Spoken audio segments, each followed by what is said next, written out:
2017 में mobile application के माध्यम से हमने जो रजिस्ट्रेशन कराया था, आपसे मिलने का मौका मिला था पटना मुख्यमंत्री आवास ये करने मात्र में। तो हम लोग यहाँ पे कटिहार में एक मुद्दा के लिए काफी लंबे समय से लड़ रहे हैं। वो मेरा गांव उदामा रेखा है, कटिहार सदर विधानसभा के अंदर है, और वहाँ पे नगर निगम डेली लाखों टन कचरा वहाँ डंप करती है, वहाँ पैखाना फिकवाती है। सर 2016 से हमने जिलाधिकारी समेत हमने सभी को आवेदन देके हमने कहा है, जिलाधिकारी कई बार गए हैं, कई बार ये मामला मुख्यमंत्री के संज्ञान में आया है। हमने जनता दरबार में भी अगले साल जाके मुख्यमंत्री को कहा। हमारे सदर के विधायक वहाँ उप मुख्यमंत्री थे, नगर आवास मंत्री थे, उन्होंने उस पर कोई कार्रवाई नहीं की। हम कहना ये चाह रहे हैं सर कि 17 में जब आपसे मिलने का मौका मिला तो आपसे मिलने सिर्फ हम इसलिए गए थे कि वो आवेदन आप मुख्यमंत्री जी के पार्टी के उपाध्यक्ष थे। हम कह रहे थे कि सर बहुत नजदीक है सर के मुख्यमंत्री जी के, वो आवेदन आप मुख्यमंत्री जी तक पहुंचा दे। जब हम वहाँ इसी तरह से माइक मिला और जब हमने सर आपसे सर आग्रह किया कि सर ये आवेदन जो कि हम लोग तरस है, वहाँ बीमारियां हो रही है, कैंसर जैसी महामारियां हो रही है, तो सर ये आवेदन मुख्यमंत्री जी तक आप सौंप दे। आपने लेने से इनकार कर दिया था। इस बात का हमको जवाब चाहिए सर। आपने कहा था कि ये मेरी व्यवस्था नहीं है, हमने जदयू को मजबूत करने के लिए हम यहाँ आए हैं और आपको इसलिए बुला। लेकिन जब रजिस्ट्रेशन वाले ऐसी कोई बात नहीं कही गई थी, आपके वॉलंटियर से जब हमारी बात फोन पे हुई, कहा कि आपको प्रशांत सर से मिलने का मौका बड़ा उत्सुक हुआ सर, हम बिहार का एक लड़का है, बस एक मिनट कंप्लीट करने दीजिए sir, please please please please complete करने दीजिए सर। तो जब हमको बड़ा उत्सुक हुआ, रात में बात किए, वॉलंटियर आपने कहा कि सर आपसे बात करेंगे, मेरे को समझने में सक्षम नहीं हूँ, प्रधान सर से आपकी ड्यूटी करा दी। लेकिन सर आपने कथनी करने में अंतर है। आपने हमारे गांव को स्वच्छ करने के लिए आपने क्या मुख्यमंत्री जी को आवेदन सौंपा, क्या किया सर? बहुत नेतागिरी बहुत हो गई तुम्हारी। भाई साहब ने बहुत अच्छा कहा।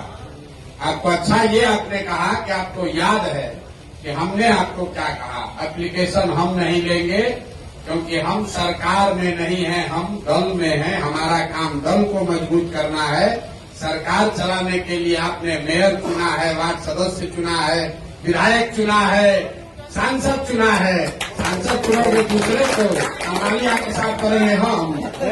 तो या जब हम पूरा बिहार में चलते हैं पैदल, 18 महीना से चल रहे हैं, तो लोग बहुत जब बोलने लगता है हम पूछते हैं अच्छा बात तो सब हमारा ही गलती है, ये बताओ कि तुम्हारा इतना कष्ट ये कब से है? आपके यहाँ नाली कब से ही बह रहा है? डंप कब से हो रहा है? 2017-18 से। अभी कितना सुनो ना लोग, आपका सुन लिया, अब जवाब सुनिए। 2022-23 में अभी बैठे हैं। आपके माननीय विधायक जी कई बार से चुनाव जीत रहे हैं। 4 बार। खड़ा हो जाओ।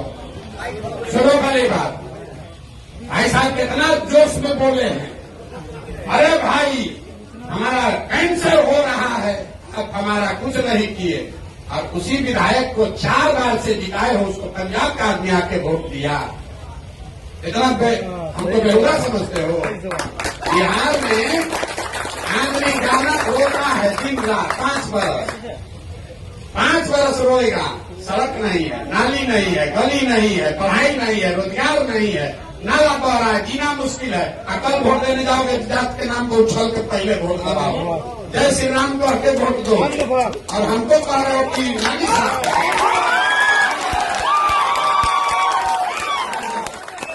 ये नेतागिरी अभी लोग छोटे स्तर पर कर रहे हो, बहुत लोग का सवाल बैठो।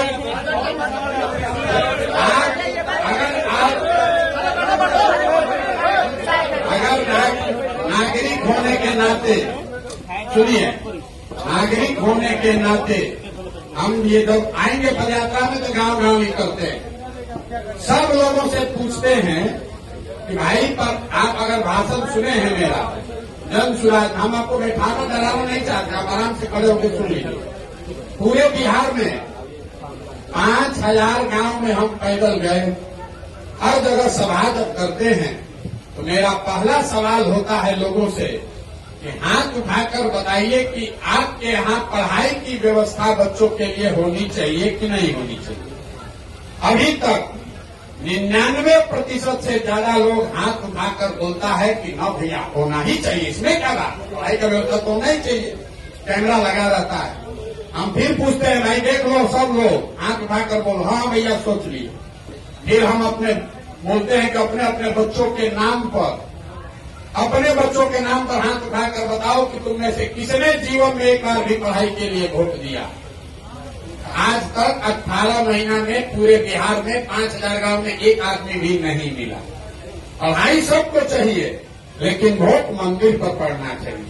नाला साफ होना चाहिए, लेकिन वोट 4 किलो अनाज पर दीजिएगा। वोट सबको अपना रोजगार चाहिए, लेकिन वोट आप दीजिएगा मोदी जी पर यूनिवर्सिटी नहीं हो सकता है। जो बोइएगा वो काटिएगा, बोइएगा बहू आम खाने को मिलेगा। जिंदाबाद जिंदाबाद जिंदाबाद। नेतागिरी कीजिए। अभी आप युवा आदमी हैं, अगर आपके क्षेत्र में परेशानी है, आपने बात उठाई, वो ठीक बात है, लेकिन आपने हमारे पक्ष में बहुत अच्छी बात कही। हम झूठ नहीं बोलते हैं, जो बोलते हैं डंके की चोट पर बोलते हैं कि हम जदयू में उपाध्यक्ष हैं। हमारी जवाबदेही पार्टी को मजबूत करना है। किसी पार्टी के संगठन में बैठा हुआ आदमी, उसका काम सरकार चलाना नहीं है। अगर वो चलाता है तो संवैधानिक तौर पर भी गलत काम है, क्योंकि सरकार में उसी को हस्तक्षेप करने का आदेश है जो संविधान के तहत ओथ लेने की एक प्रक्रिया है। जानते हैं ना, लोग शपथ काहे लेता है? शपथ आप इसलिए लेते हैं कि आप संविधान की व्यवस्था के तहत उस पद की मर्यादा का निर्वहन करेंगे। तो जनता भी जो है, मंत्री जी नहीं मिले तो जो जदयू का मिला, जो शासक पार्टी का मिला, उसी को पकड़ लिया। मेरा जल्दी से काम करा दो। जनता दरबार है ना मुख्यमंत्री का, वहां गए थे ना, तो काहे फिर उनका एप्लीकेशन देने के हमारे पास आए थे? बिहार में आदत क्या है आदमी को, आपको पता है कि 3 नंबर प्लेटफॉर्म से गाड़ी खुलेगी। आप सुन लिए। फिर जब जाइएगा वहां दिख रहा है कि 3 नंबर प्लेटफॉर्म ये है, तो फिर पूछेगा कि 3 नंबर ना है। फिर नीचे पहुंच गया प्लेटफॉर्म पर, गाड़ी 3 नंबर प्लेटफॉर्म पर आएगी, लिखा हुआ है 3 नंबर, अनाउंसमेंट हो रहा है, गाड़ी आ गई, फिर बगल वाला से पूछेगा ये 3 नंबर ना है। ये बिहार के आदमी का आदत है। आपको भेजता है मैसेज फोन पर, आप ठीक फोन करता है, ए भैया मैसेज भेजे हैं, जरा पढ़ लीजिएगा। अरे बेहुदा, जब मैसेज भेजे ही हो तो पढ़िए लेंगे, और नहीं तो फोन किए हो, फोने पर बता दो। या तो मैसेजे भेज दो, मैसेज पढ़ लेंगे। अगर मैसेज भेजे हो तो धीरज रखो, पढ़ के बताएगा आदमी। तो अगर फोने कर रहे हो तो फिर मैसेज काहे भेजे हो? इतना घबराहट में मत रहिए। अगर मुख्यमंत्री के यहाँ व्यवस्था है, उनके यहाँ हर आदमी क्या करा, टीटी के यहाँ ट्रेन में घुसे, जरा जल्दी से टिकट एगो सीट दिलवा दीजिए 500 रुपया दे के। आप भी करें, बड़ा भ्रष्टाचार, बड़ा भ्रष्टाचार। भ्रष्टाचार तो बहुत है। मुखिया विधायक सब कितना भ्रष्टाचार कर रहा। आज 2 बरस पहले मुखिया का चुनाव हुआ तो लोग सामने से फोन करके मुखिया के उम्मीदवार को कह रहा है, अभी समन्वय नहीं पहुंचा, पूछिए जो लोग मुखिया के चुनाव लड़े, मुर्गा भात खाकर वोट दीजिएगा। वही आदमी गाँव में जाते हैं, कहते हैं भैया बाप रे बाप, मुखिया सब इतना चोर हो गया है। तो सामने से इसीलिए कहते हैं 500 रुपया लेके वोट तुम बेचोगे तो मुखिया तुम्हारा चोर नहीं होगा तो हरिश्चंद्र होगा। हरिश्चंद्र होगा मुखिया, तुम ही कैसे होशियार हो।